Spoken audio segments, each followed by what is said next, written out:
Dad called me his failure when I started my business. 3 years later, I'm his boss. The day he said it is burned into my memory like a brand. It was at one of his lavish corporate dinners, the kind where everyone wears a forced smile, and the clinking of champagne glasses sounds like a countdown to some inevitable disaster. I had just turned 25 and had finally gathered the courage to tell him I was leaving his company, Stratton Industries, to start my own. My dad called me his failure when I left Stratton Industries for my own startup. He didn't even look at my business plan, dismissing it as a computer game. Subscribe and leave a like to see how I proved him wrong. His name is Robert, but to me he was always just Dad. He was a titan of the old guard, a man who built an empire on mergers, acquisitions, and ruthless efficiency. His world was corner offices on the 80th floor, hand-stitched suits, and a belief that anything smaller than a multinational corporation was a hobby, not a business. I stood before him in the grand ballroom of the Ritz-Carlton, my business plan clutched in my trembling hands. It was a slim folder, just 12 pages long, detailing my idea for a small tech startup focused on predictive data analysis for sustainable energy companies. It was my passion, my dream. He didn't even open it.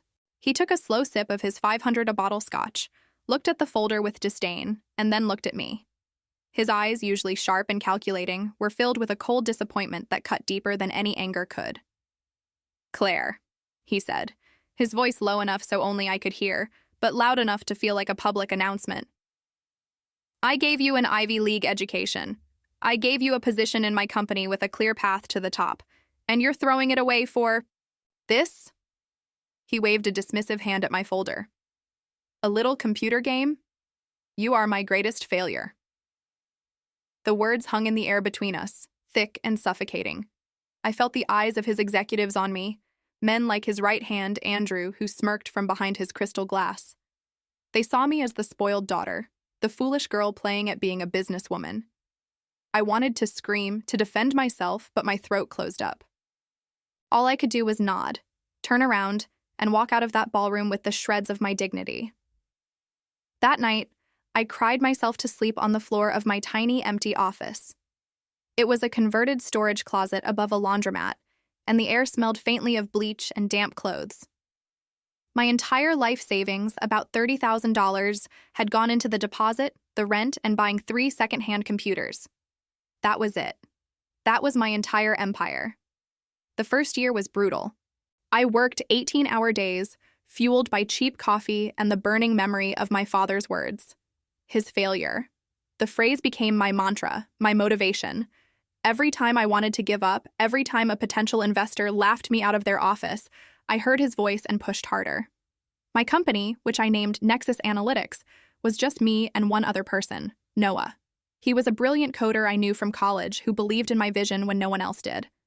We lived on instant noodles and the dream that we were building something that mattered. Our first office had a leaky ceiling, and we kept a bucket in the corner. I remember one night, during a thunderstorm, holding an umbrella over our main server to keep it from getting fried. My father never called. Not once. I'd hear things through the grapevine, snippets from old family acquaintances at Christmas parties I was no longer invited to. They'd say Robert was embarrassed. That he told people I was finding myself, or on an extended vacation. Anything but the truth. That his daughter was trying to build something on her own. He didn't just ignore me, he actively worked against me.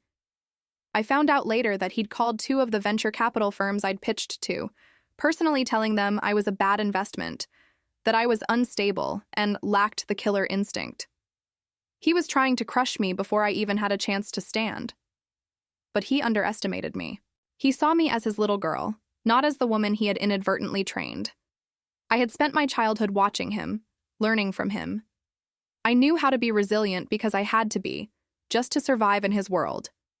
What he called a killer instinct, I called passion. Our first breakthrough came 9 months in. A small solar energy company in California took a chance on us.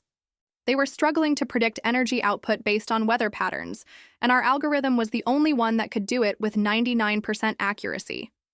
It was a small contract, only $50,000, but to us, it was $1 billion. It was proof. That first check felt heavier than gold. Noah and I didn't cash it right away. We pinned it to the wall of our dingy office and just stared at it for a whole day.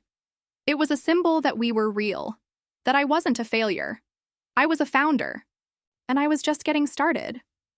We finally cashed that $50,000 check 2 days later.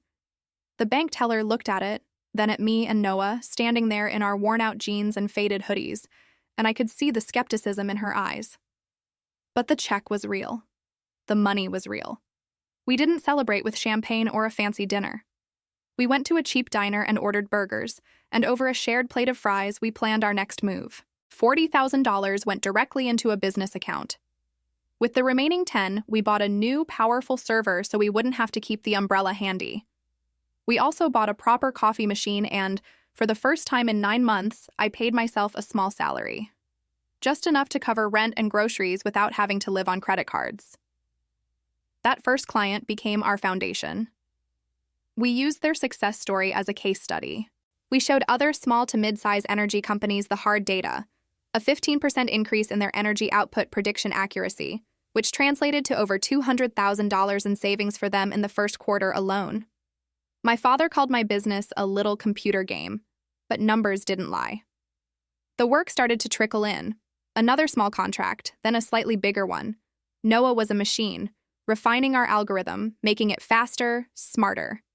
I was on the phone constantly, sending emails, setting up video calls from our cramped office, pitching our services with a confidence I didn't always feel. I learned to sound bigger than I was, to make Nexus Analytics sound like a thriving company, not just 2 people in a storage closet. After a year, we had 5 steady clients. We hired our first employee, a sharp marketing graduate named Jessica, who was willing to take a chance on us for a lower salary and stock options. The day she started, the 3 of us could barely fit in the office at the same time. It was a clear sign. It was time to move.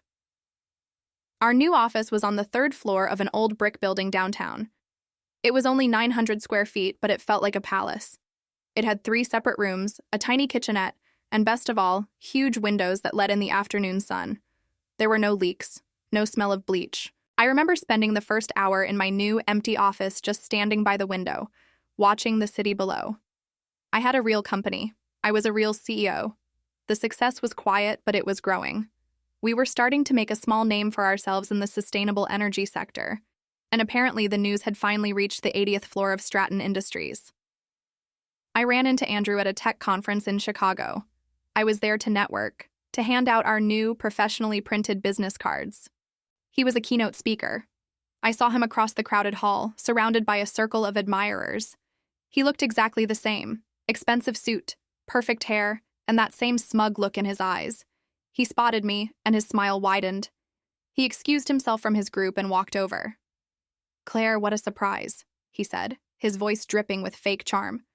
"I almost didn't recognize you. You look... well." "I am well, Andrew," I said, keeping my voice steady. "I hear your little... project... is still going," he continued, looking around the hall as if he were bored. "Robert was just saying he hopes you get this out of your system soon. There's still a desk waiting for you, you know, for when you're ready to come home." The condescension was suffocating. Come home. As if I were a rebellious teenager. "I am home," I replied, holding his gaze. "And my project is about to sign its first 6-figure contract." His smile faltered for a second. Just a split second, but I saw it. "Is that so? Impressive. Who's the unlucky client?" Before I could answer, a man approached us. It was Martin Howard, the vice president of operations for one of the largest utility companies in the Midwest. He was the whale I was hoping to meet at this conference. "Ms. Stratton," he said to me, extending a hand. "Martin Howard, I was very impressed by the data in the prospectus your assistant sent over." I shook his hand, my heart pounding. "It's a pleasure, Mr. Howard. I'm Claire, and this is Andrew, my father's associate." Andrew recovered quickly, putting on his corporate mask. "A pleasure, Martin. Andrew from Stratton Industries. I know your CEO well. We play golf together." He was marking his territory, reminding me and Howard of the world he came from, the world I had left. "Be careful with these small startups," he added with a chuckle, looking at me. "Lots of promises, very little follow-through." I saw a flicker of doubt in Howard's eyes. This was it. This was my father's real attack, not with angry words, but with smooth, poisonous doubt planted by his most loyal soldier. I didn't flinch. "Mr. Howard," I said, turning my full attention to him. "Andrew is right. Big companies like Stratton Industries have been around for a long time. But our company, Nexus Analytics, is focused on the future. While they're playing golf, we're increasing grid efficiency by 20%. I don't make promises, I deliver data. Would you be interested in seeing what that data could do for your bottom line?" I saw the shift in Howard's expression. He looked from Andrew's smug face to my determined one. He was a businessman. He cared about the bottom line, not golf games. "I would, Ms. Stratton," he said, ignoring Andrew completely. "I would indeed." As I walked away with Martin Howard, I glanced back at Andrew. He was standing alone, his fists clenched at his sides. The smirk was gone. For the first time, I saw a flash of genuine anger in his eyes. I knew then that this was just the beginning. They hadn't crushed me, so now they were going to try and fight me. And I was ready. The meeting with Martin Howard took place in a quiet corner of the hotel's lobby cafe. It was all glass and polished chrome, a world away from my office. He ordered an espresso. I ordered a black coffee, trying to project an image of no-nonsense efficiency. Andrew's words still echoed in my ears, a bitter reminder of the game I was now playing. "Your father and I go way back," Howard began, stirring his tiny cup. His eyes were sharp, analytical. He wasn't making small talk. He was gathering data. "Robert is a legend. But," he paused, leaning forward slightly, "legends get old. They get slow. They rely on reputation instead of innovation. Stratton Industries is a battleship. Powerful, but it takes 10 miles to turn it around. You're a speedboat." I felt a surge of hope. He saw it. He understood.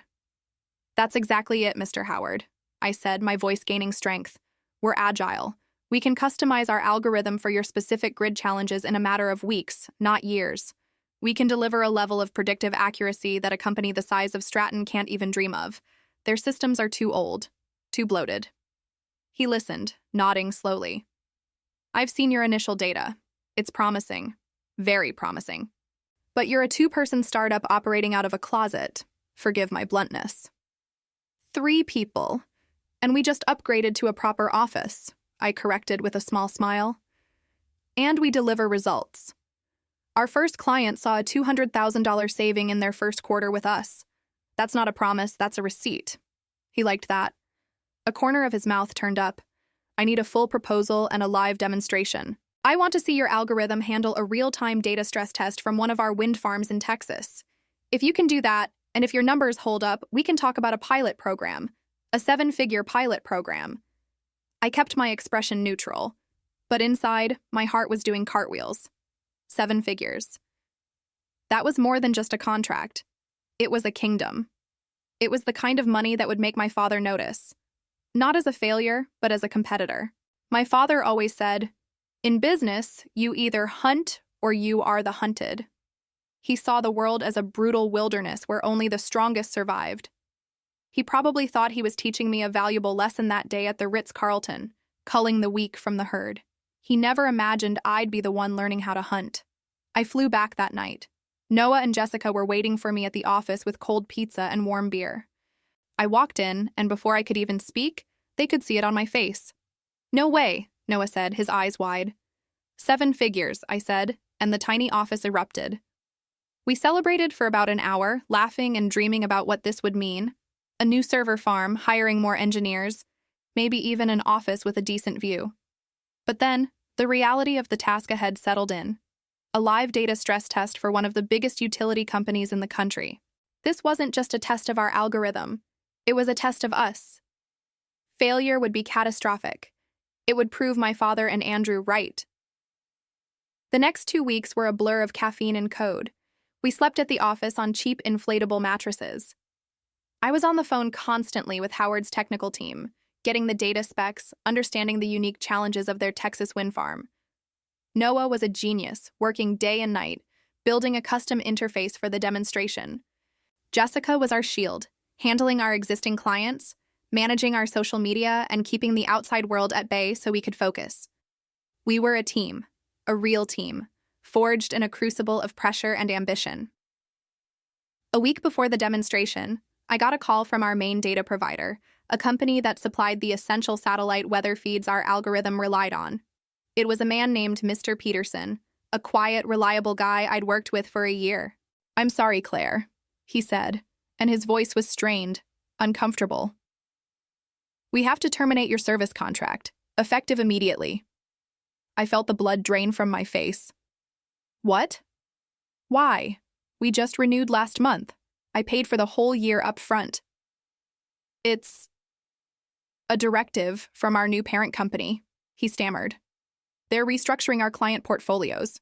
Your company was flagged as high risk." "High risk? We've never missed a payment. Our business is growing." My mind was racing. New parent company? Who? "I'm really sorry," he said, and he sounded it. "The acquiring company is Stratton Industries." The phone felt cold in my hand. Of course, it was so obvious.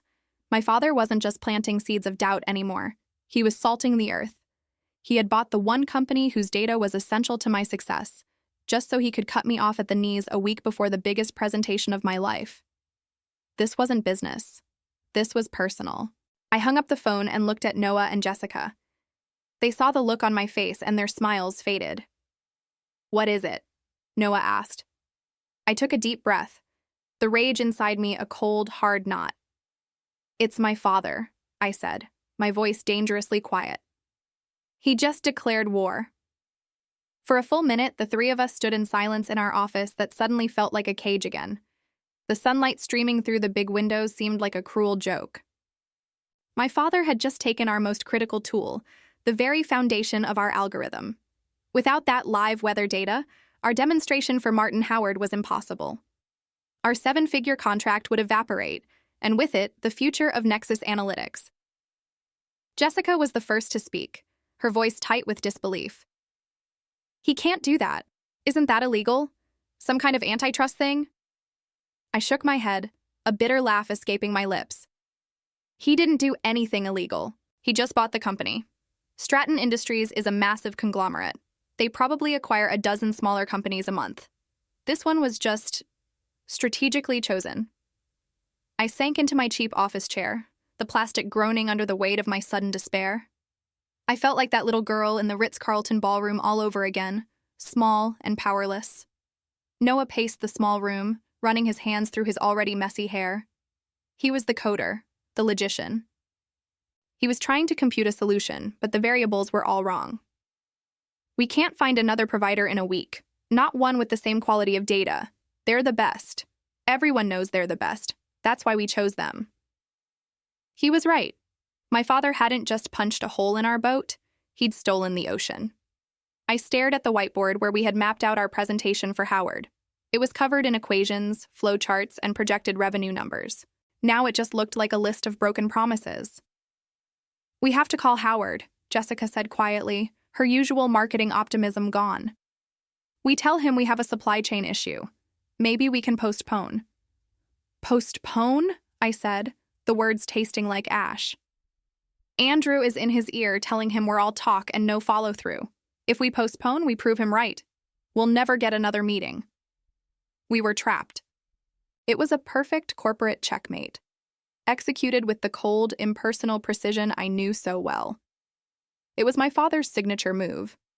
He didn't just want to win, he wanted to annihilate. I remembered what he'd always told me, a lesson he'd drilled into me during the summers I'd spent as an intern at his company. "In business, you either hunt or you are the hunted," he used to say with a self-satisfied smile. He thought he was the hunter, cornering his prey. That's when the despair started to burn away, replaced by a cold, sharp anger.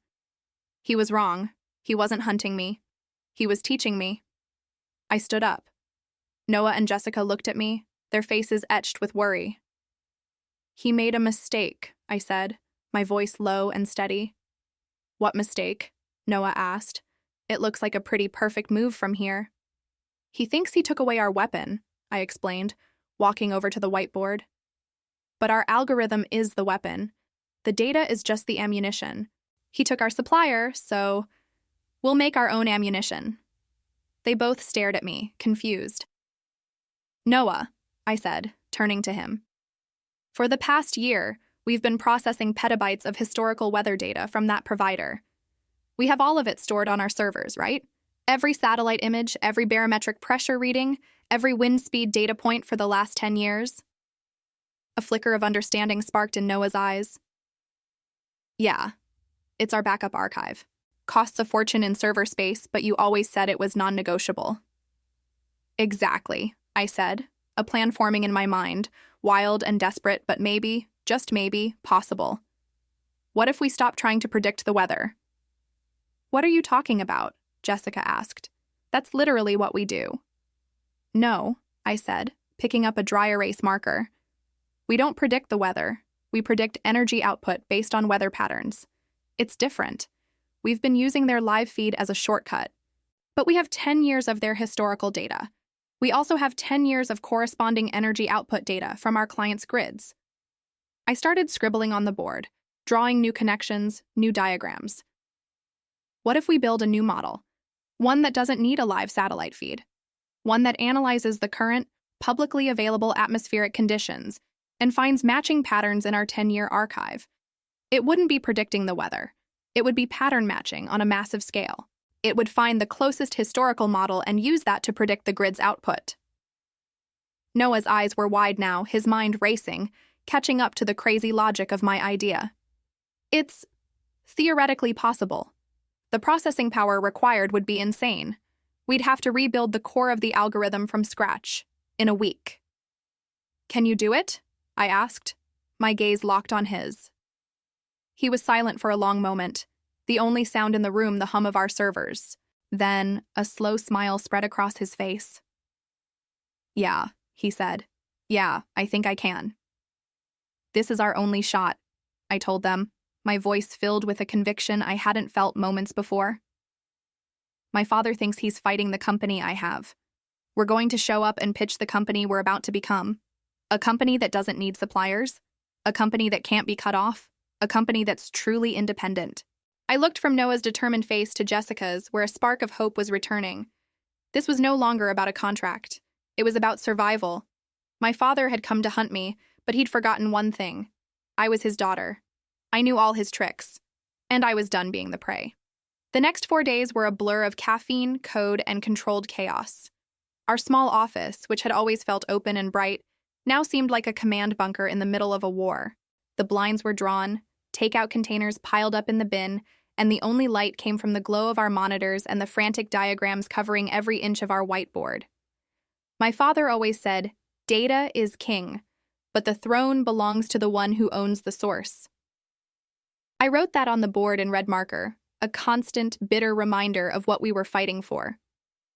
We weren't just trying to win a contract. We were trying to build our own throne. Noah was a machine. He barely slept, his fingers flying across his keyboard in a constant rhythm. He was rebuilding our entire predictive engine from the inside out, turning a system that relied on a live feed into one that could intelligently search a decade's worth of archived history. Jessica was our shield, fielding calls from the Green Tech Consortium, assuring them we were merely performing a scheduled system-wide upgrade to enhance accuracy. Her voice was a smooth, confident balm over the phone, but every time she hung up, she'd look at me, her eyes wide with the question, "Are we going to make it?"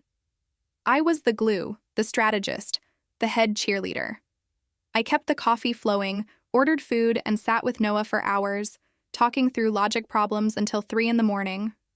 I helped Jessica draft emails that were masterpieces of corporate non-commitment. I felt a strange energy, a clarity that only comes when you have no other choice but to succeed.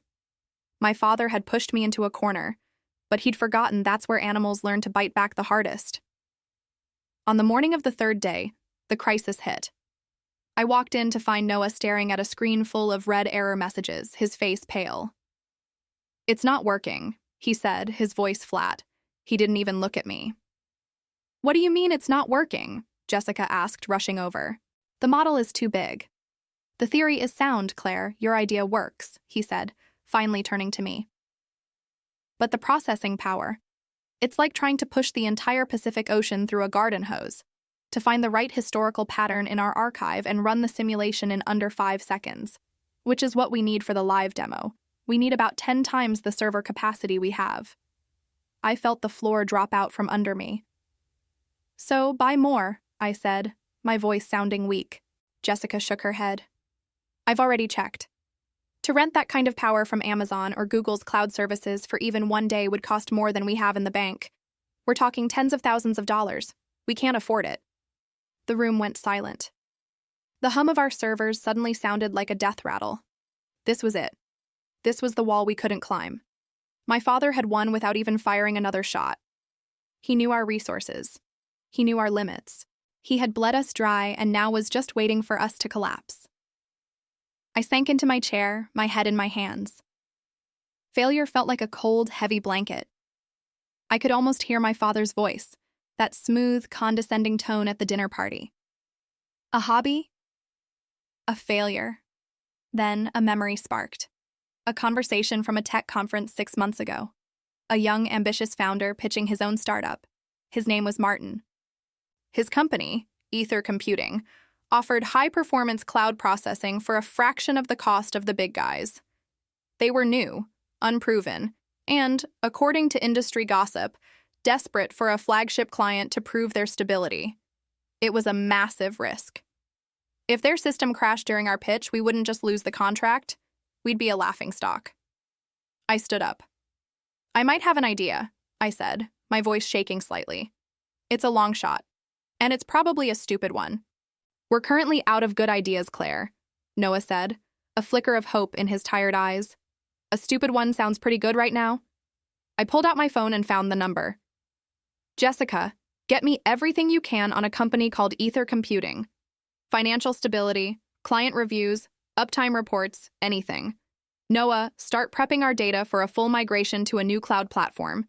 You have 2 hours. They stared at me. 2 hours? Noah stammered. To what? Who are you calling? I took a deep breath, my thumb hovering over the call button. I'm calling a guy named Martin, and I'm about to bet the entire future of our company on a startup that's probably even more desperate than we are. My heart was pounding in my chest. This was a move born of pure desperation, the kind of wild gamble my father, with his calculated, ruthless efficiency, would never even consider. And that was exactly why it just might work. The phone rang 3 times.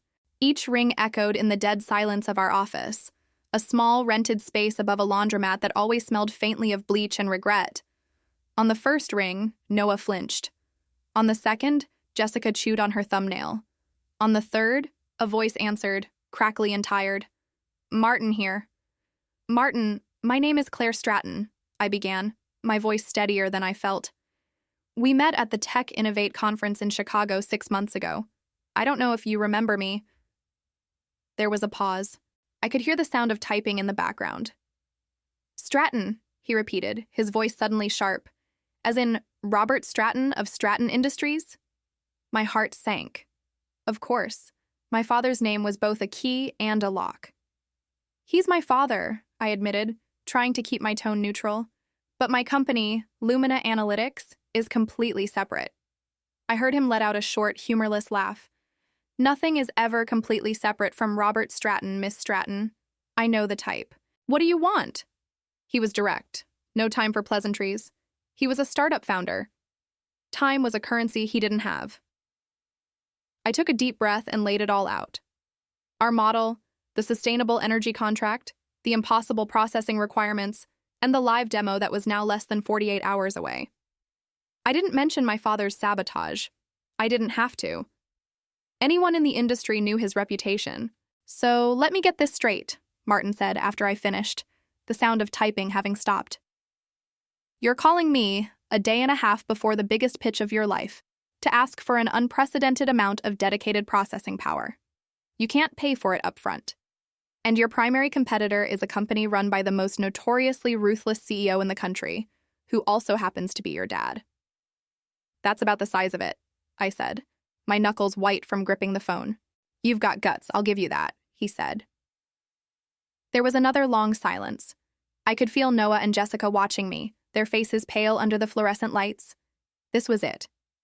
The whole company was balanced on this single, desperate phone call. "Why should I do this?" Martin asked, his voice softening slightly. "It's a huge risk for me. Ether is small. We're good, but we're not Google. If my system goes down during your demo, my company is finished. My reputation is shot. I'll be a joke." He was right. I was asking him to bet his dream on my dream. "Because we're the same, Martin," I said, the words coming from a place of pure, honest desperation. "We're both trying to build something new in a world dominated by giants. We're both fighting for a foothold.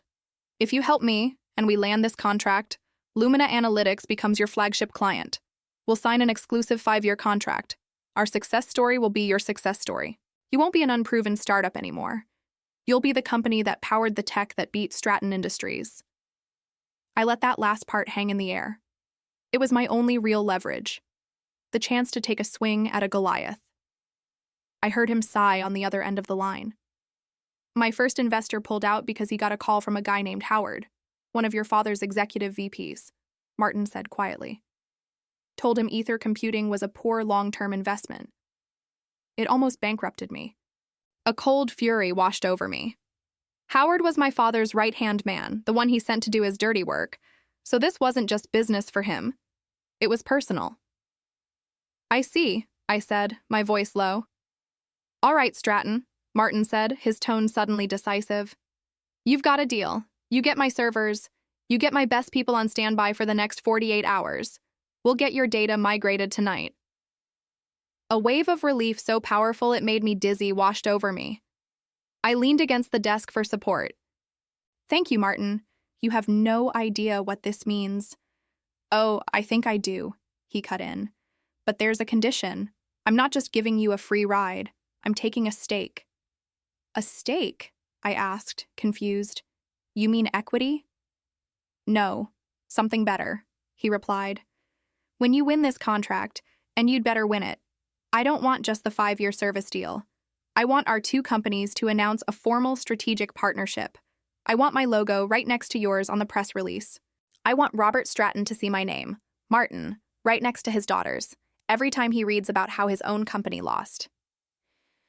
I smiled for the first time in what felt like weeks. It was a raw, hungry smile. This wasn't just a business deal anymore. It was an alliance. "You've got it, Martin," I said. "Welcome to the team." I hung up the phone and looked at Noah and Jessica. Their faces were a mixture of shock and awe. "He said yes?" Noah whispered, as if saying it too loud would break the spell. "He said yes," I confirmed, my voice filled with a newfound energy.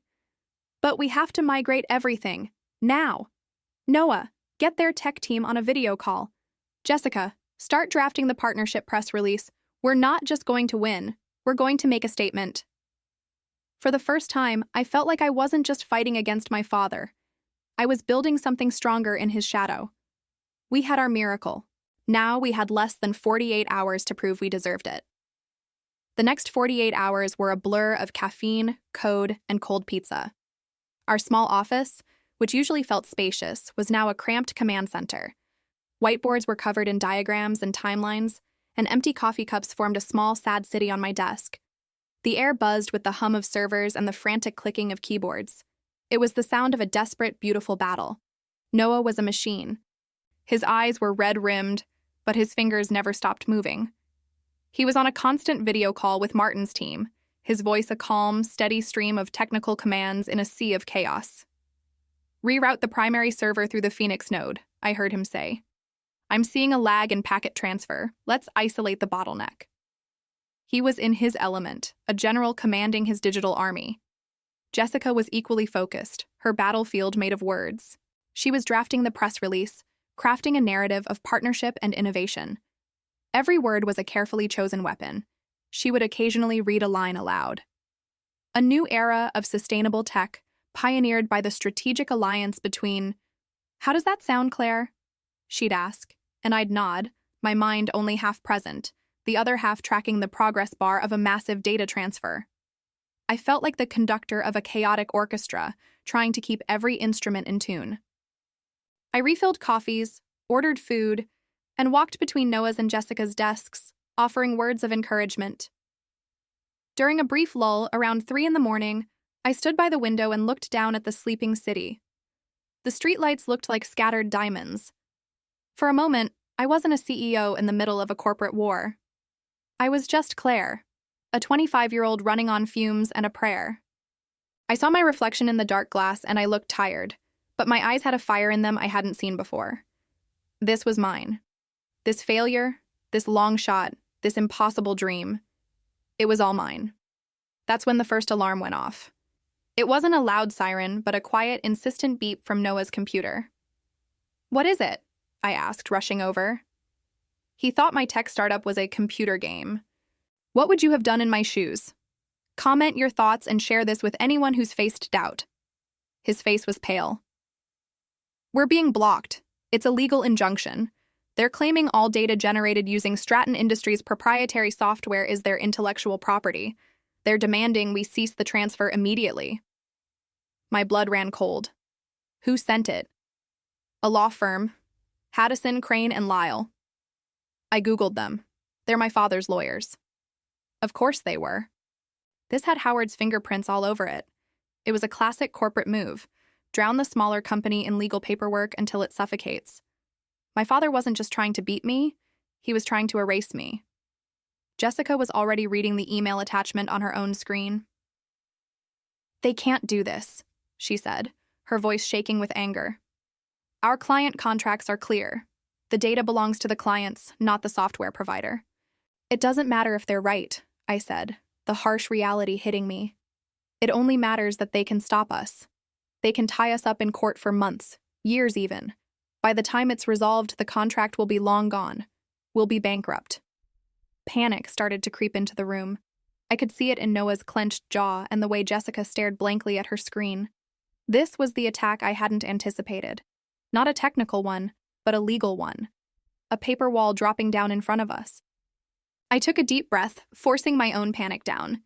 They needed a leader, not a victim. "Okay," I said, my voice firmer than I felt. "What's the status of the transfer?" Noah checked his monitors. "We're at 70%, but they've locked us out of the main client database, the most critical files. So we have most of it, but not the key that makes it all work," I summarized.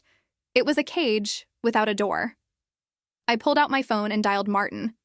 It was 4 in the morning, but I didn't care. He picked up on the second ring, his voice alert. "Tell me you have good news, Stratton." "I have bad news," I said, pacing the small office. "My father's lawyers just hit us with an injunction. They're blocking the data transfer, claiming intellectual property rights." There was a pause on the other end, then a low, humorless chuckle.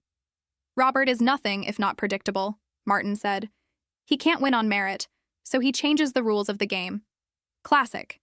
"Can they do it, Martin? Can they stop us?" "They can delay you," he said. "And a delay is as good as a defeat for you right now. His legal team can file motions and extensions until your company is just a memory.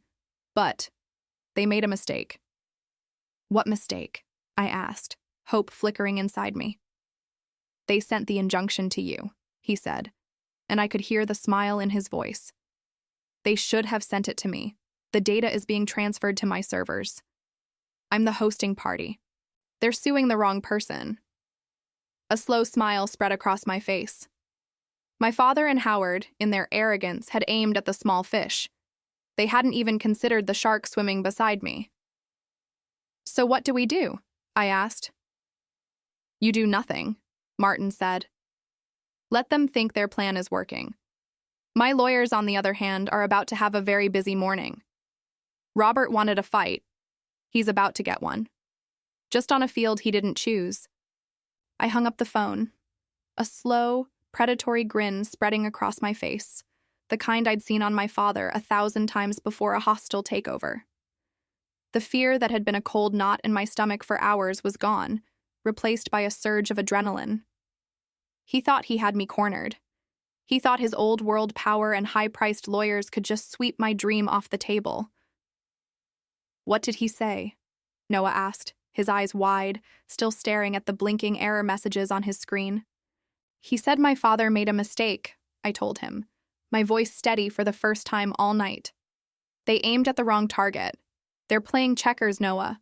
Martin is playing chess. Noah let out a long, slow breath. So we're not dead in the water? We're not dead, I confirmed. We're going on the attack. The next morning, while my father and Howard were probably enjoying a victory breakfast, Martin's legal team filed a countersuit. It wasn't just a defense, it was an assault. We sued for tortious interference, alleging that Stratton Industries was deliberately and maliciously attempting to sabotage a competitor with frivolous legal action. We also filed for damages, citing the potential loss of our first major client due to the delay. Martin was a shark, and my father had just thrown a bucket of chum into the water. This will force them to respond, Martin explained to me over a video call, his office already buzzing with activity behind him. It ties up their legal team. Instead of just attacking, now they have to defend. It costs them money, and more importantly, it costs them time. It shifts the narrative from you being a thief to you being a victim of corporate bullying. I felt a flicker of guilt. This was my father. But then I remembered his face at that dinner, the dismissive wave of his hand, the word failure echoing in the ballroom. He had drawn the battle lines, not me. My father always said, "In business, you don't get what you deserve, you get what you take." I had spent my life trying to prove him wrong, to build something based on merit and innovation. But now, looking at the legal documents Martin had sent over, I realized he was right in a twisted way. If I wanted my company to survive, I had to take the fight to him. The legal side is contained for now, I said to Noah back in our tiny office, which suddenly felt less like a bunker and more like a command center. But we still have a problem. 70% of the data isn't enough. The predictive models won't work without the complete client histories. We need the other 30%. And they've locked us out completely, Noah said, running a hand through his messy hair. The firewalls they've put up now, it would take me weeks to get through them, and they'd see me coming a mile away. We can't get it remotely. Then we won't get it remotely, I said, an idea starting to form in my mind. It was risky. It was dangerous. It was exactly the kind of move my father would never expect from me. I thought about the inner workings of Stratton Industries. I knew its protocols, its security blind spots, its people. My father saw his employees as assets on a balance sheet. I saw them as people with frustrations, ambitions, and loyalties. There was one person in particular I was thinking of, Jessica. She had been my administrative assistant for 2 years before I left.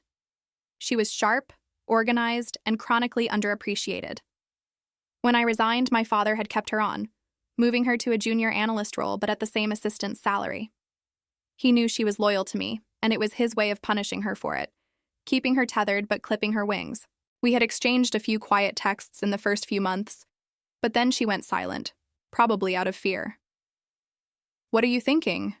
Noah asked, watching my expression. "My father's biggest weakness is his arrogance," I said. "He believes everyone is either a predator or prey.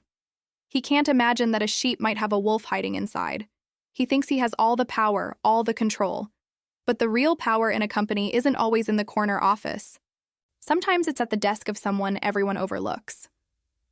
I pulled out my phone, my thumb hovering over Jessica's contact information. It was a massive risk. If she said no, or worse, if she told my father, my entire operation would be exposed. Martin's legal maneuvering would mean nothing if they could prove I was actively trying to steal data from the inside. But I thought of Jessica, so smart and capable, stuck in a dead-end job because of her connection to me. My father had made her a victim of his war. Maybe it was time to give her a chance to fight back. "I'm going to make a call," I said to Noah, my heart pounding in my chest. "I'm going to ask an old friend for a favor. A very, very big favor." I took a deep breath and pressed the call button, praying that I hadn't misjudged the woman I was about to put in the line of fire. The phone rang once, then twice.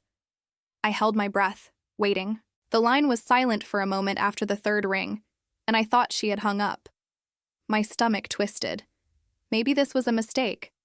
Maybe she was already on another line, dialing my father's private number to report my call. Noah was watching me, his eyes wide with a mixture of hope and terror. Then a quiet voice, barely a whisper. "Claire?" Relief washed over me so intensely I almost sagged against the desk. "Jessica. It's me. I'm so sorry to call you like this." "You shouldn't be calling me," she said, her voice tight with fear. He monitors things. He has IT check call logs. If he sees your name..." "I'm calling from a burner phone," I said quickly. "It's not traceable to me. Are you somewhere you can talk for a minute?" I heard the faint sound of a door clicking shut. "I'm in a supply closet on the 74th floor," she whispered. "I have maybe 2 minutes. What is this about, Claire? I can't get involved in anything." "You have no idea what it's been like since you left." Her voice cracked on the last sentence, and my resolve hardened. "I think I do, Jessica. He put you in a junior analyst role but kept your pay the same, didn't he? He gives you impossible tasks with no resources, and then criticizes you in front of the senior team when you can't deliver miracles." The silence on the other end was my answer. It was a classic Robert move, control through quiet humiliation. "He's trying to destroy my company," I said, my voice low and steady. "He's using data and client lists that we both know legally belong to the projects I developed. My lawyer, Martin, has slowed him down, but he's going to win unless I can fight back. To do that, I need the rest of the project data, the 30% he's locked away." "The legacy files," Jessica breathed. "The ones on the isolated server in the sub-basement archive. No one can access that remotely. It's air-gapped. You need physical access." She knew exactly what I was talking about. She was as smart as I remembered. "I know," I said. "And I know it's an impossible thing to ask." "It is," she said flatly. "It's career suicide. It's probably illegal. He would ruin me, Claire. Not just fire me.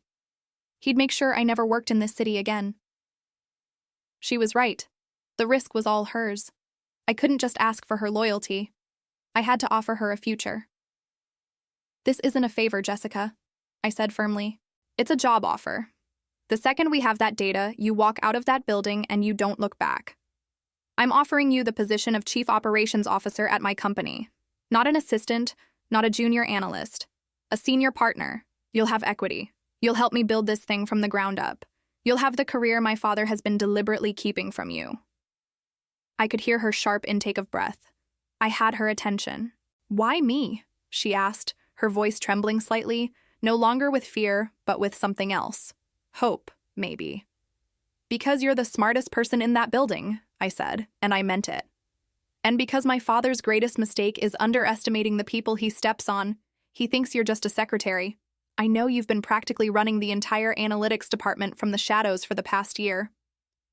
Another pause. This one was longer. I pictured her standing there, in the dark, surrounded by boxes of paper and printer toner, the muffled sounds of a corporate empire humming around her. She was a cog in my father's machine, and I was offering to give her the controls to a new one.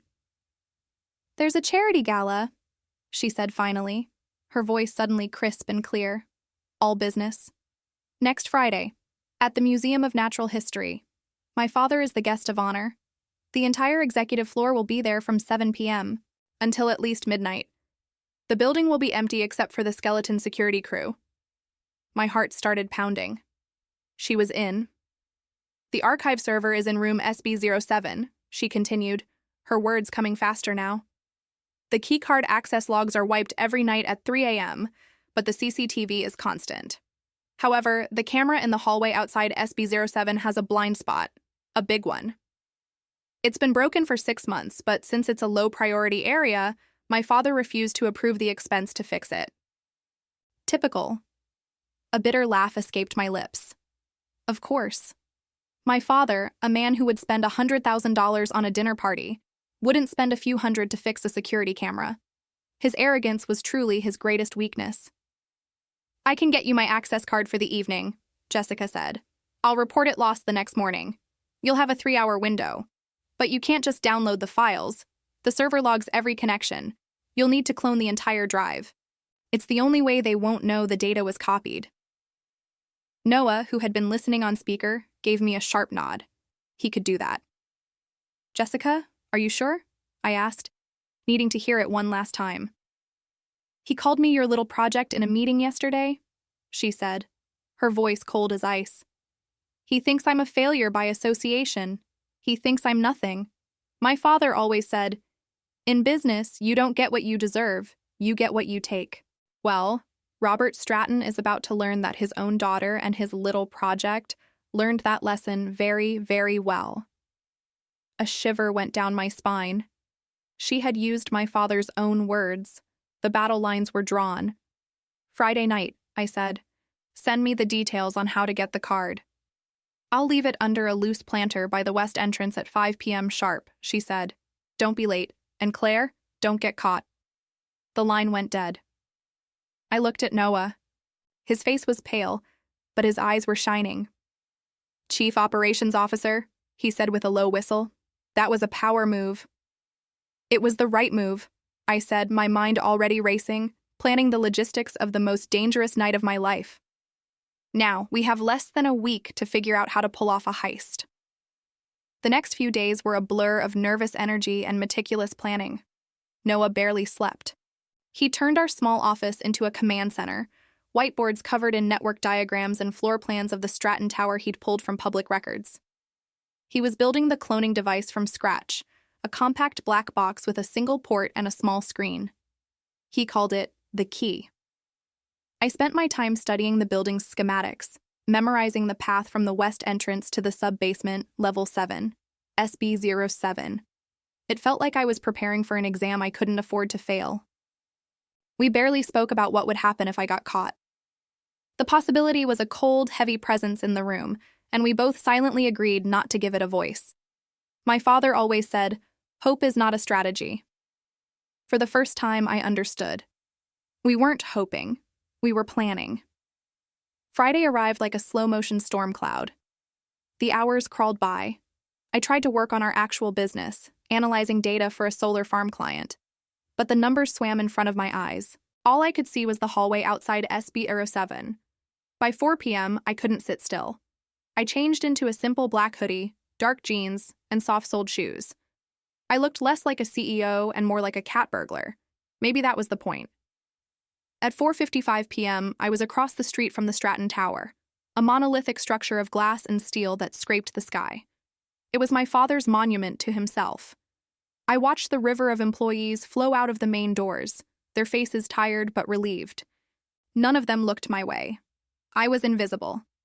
At exactly 5 p.m., I crossed the street and walked to the west entrance, a less used side door. My heart was a drum against my ribs. Just as Jessica had said, there was a row of large concrete planters. My eyes scanned them until I saw it, one with a tiny chip on the corner. I knelt, pretending to tie my shoe, my hands shaking. I slid my fingers into the cool, damp soil under the rim of the planter and felt the smooth plastic of the key card. I slipped it into my pocket and walked away without looking back. I waited in a nearby coffee shop for hours, nursing a single cold coffee until the sky turned a deep, bruised purple. At 10 p.m., it was time. I walked back to the tower. The night security was minimal, just a guard at the main lobby desk. The west entrance was my way in. I held the card up to the sensor. There was a soft click and the light turned green. The sound was deafening in the silence. I slipped inside. The air was cold and smelled of industrial cleaner and money. The silence was immense, broken only by the low hum of the building's life support. My footsteps were soft on the polished marble, but they sounded like gunshots to me. I avoided the main elevators and found the service stairs. Down, down, down. I went into the guts of the building. The air grew colder. Sub-basement 7 was a long, white corridor lit by harsh fluorescent lights. I saw the sign for SB07 and my breath caught in my throat. Just as Jessica had described, the CCTV camera mounted on the ceiling was aimed down the hall, but the area directly in front of the door was in shadow. The blind spot. I felt a flicker of gratitude for my father's cheapness. I swiped the card, another click. I pushed the door open and stepped inside. The room was a cage of humming servers, rows and rows of black towers with blinking green and amber lights. The cold air was a constant blast from the ventilation system. I found the archive server, labeled clearly. My hands were surprisingly steady as I took Noah's device from my backpack and plugged it in. The small screen flickered to life, showing the words, Cloning Drive. 0%. Now came the hardest part, waiting. I stepped back out into the hallway, pulling the door almost shut and huddled in the blind spot. Minutes stretched into an eternity. 10%, 25%. The silence of the hallway was getting to me. Then I heard it. A faint squeak of shoes and the jingle of keys. My blood ran cold. A security guard was making his rounds. I pressed myself flat against the wall, trying to melt into the shadows. An older guard, a man named Gary, according to his name tag, walked slowly down the hall, his flashlight beam cutting through the dim light. He paused at the far end, made a note on a clipboard, and turned around. His light swept across the corridor, missing my corner by inches. He walked right past my hiding spot, humming softly to himself, and disappeared around the corner. I waited until I couldn't hear his footsteps anymore, then sagged against the wall, gasping for air. I peeked back into the server room. The screen read, 98%. Come on, come on. At 100% complete, a quiet beep sounded from the device. I lunged into the room, unplugged the key, and shoved it into my backpack. I closed the door to SB07, making sure it clicked shut. Then I ran. I didn't stop running until I was back in my car, parked 3 blocks away with the doors locked. I sat in the driver's seat for a long time, my forehead resting on the steering wheel, the black box heavy on the passenger seat beside me. I had it. I had the data. I held the digital heart of my father's company in my hands. My father always said, "In business, you don't get what you deserve, you get what you take." I finally understood. I had just taken his entire kingdom, and now I was going to burn it to the ground. The drive felt like a block of ice in my hand, a cold, dense weight of secrets. I spent the first 24 hours locked in my small office, a room that was the polar opposite of my father's mahogany-paneled corner suite. My walls were whiteboards covered in code and projections. My desk was a cheap piece of particle board. Noah sat across from me, his eyes red-rimmed from staring at his laptop screen. "It's all here, Claire," he whispered, his voice hoarse. "Everything. Every email, every contract, every hidden ledger for the last 15 years. It's not just a company archive, it's a confession." We spent 2 days sifting through the data, and it was like looking into the abyss. There were layers of deception I couldn't have imagined. Illegal price-fixing schemes with competitors, shell corporations used to hide losses, and a particularly nasty file detailing a planned hostile takeover of a smaller, innovative green energy company. The very kind of company I was trying to build. My father, Robert, wasn't just a ruthless businessman. He was a predator, systematically destroying any competition that threatened his old-world fossil fuel investments. The sheer volume was overwhelming. I knew I couldn't just dump this on the internet. It would be dismissed as a hack, a fabrication. I needed a scalpel, not a sledgehammer. I needed someone who knew how to turn this digital evidence into a real-world weapon. That's when I called Patrick. He was a lawyer, a man my age who had made a name for himself taking on corporate giants. I'd met him at a tech conference a year ago.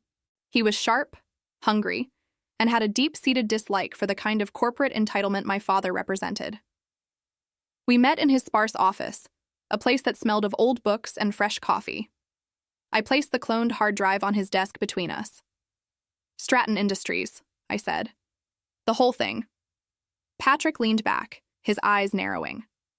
"How?" "I have my methods," I replied.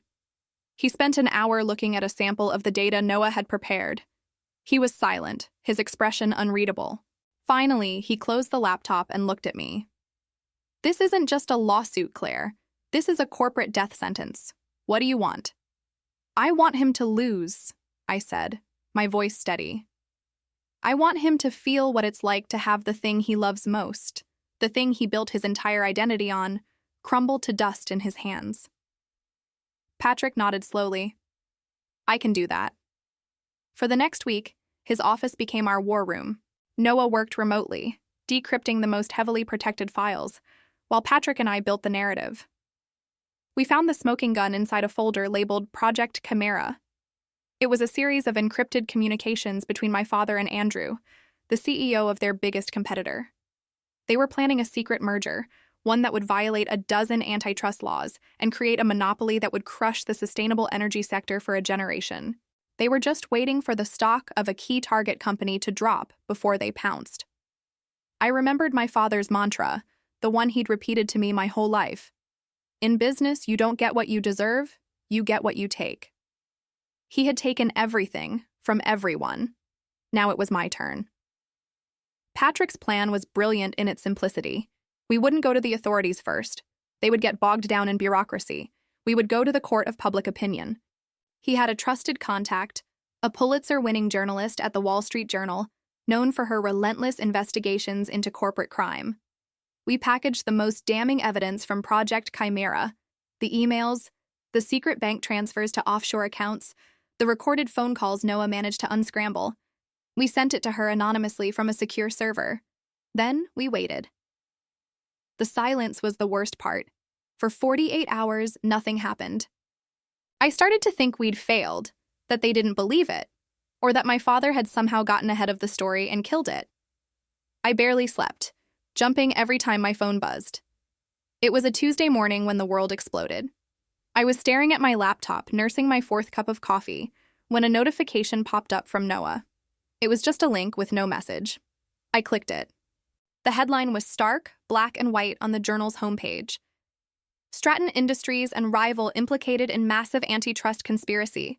Leaked documents reveal illegal merger and market manipulation. I read the first paragraph, my heart pounding in my chest. It was all there. Project Chimera. Andrew's name, my father's name. The article was a meticulous takedown, citing documents that only someone with our drive could possess. I opened a new tab and pulled up the stock market ticker for Stratton Industries. A brutal vertical red line was plummeting downward. It had already dropped 20% in pre-market trading. 20% of an empire, gone in a matter of minutes. A wave of something cold and powerful washed over me. It wasn't joy. It was a quiet, terrifying sense of finality. The first stone had been thrown. The avalanche was starting. My phone began to vibrate on the desk, the screen lighting up. The sound was loud in the silent room. I looked down at the caller ID. It was Robert. I let the phone vibrate a second, then a third time. The harsh buzzing sound was the only thing moving in the room. My coffee was cold. My hands, however, were steady. I finally picked it up and swiped to answer. I didn't say anything. I just listened to the ragged, panicked breathing on the other end of the line. Claire? His voice was a raw whisper, a sound I had never heard from Robert before. It lacked all of its usual booming authority. Claire, what did you do? I did what you taught me to do, Dad, I said, my own voice calm and even. This is not a game, he roared, a flash of the old Robert breaking through the fear. You've destroyed everything. 30 years of work, my legacy. Andrew is screaming about lawyers. The board is in chaos. The feds will be here any minute. Your legacy was built on lies, I replied, looking at the plummeting red line of his company's stock. It was now down 35%. You called it Project Chimera, a fitting name, a monster made of stolen parts. There was a choked sound. How could you know that name? Who told you? Was it Andrew? I'll ruin him. It doesn't matter how I know, I said. It only matters that everyone else knows now, too. The Wall Street Journal was just the beginning. Every major news network has picked it up. It's over. I could hear sirens in the background of his call, faint at first, then growing louder, closer. A frantic, terrible symphony. He heard them too. His breathing hitched. Please, he begged. The word was so foreign coming from his lips that it felt like a punch. Claire, please, you're my daughter. We can fix this. I'll give you anything. A seat on the board, a division to run, anything you want. I thought back to that night at the Ritz-Carlton, to the dismissive wave of his hand, the pity in his eyes as he called me his failure in front of his powerful friends. I remembered the years of feeling like I was a disappointment, because my dreams didn't fit into his corporate blueprint. You told me once, I said softly, the sirens now wailing right outside his window, that in business, you don't get what you deserve. You get what you take. A pause. Then, a broken sob. Don't do this to me. I'm not doing anything to you, I said, and the finality in my voice was as cold and sharp as glass. I'm just taking back my future. The one you told me I'd never have. I heard a loud banging sound through the phone, then a muffled shout. "Mr. Stratton, FBI, open the door." I ended the call. I turned my attention back to my second monitor, where Noah had set up a live feed from a news helicopter hovering over Midtown Manhattan. The camera was zoomed in on the gleaming entrance of the Stratton Industries Tower. Black SUVs were parked haphazardly on the plaza. Men and women in dark blue jackets with FBI printed in bold yellow letters were streaming into the lobby.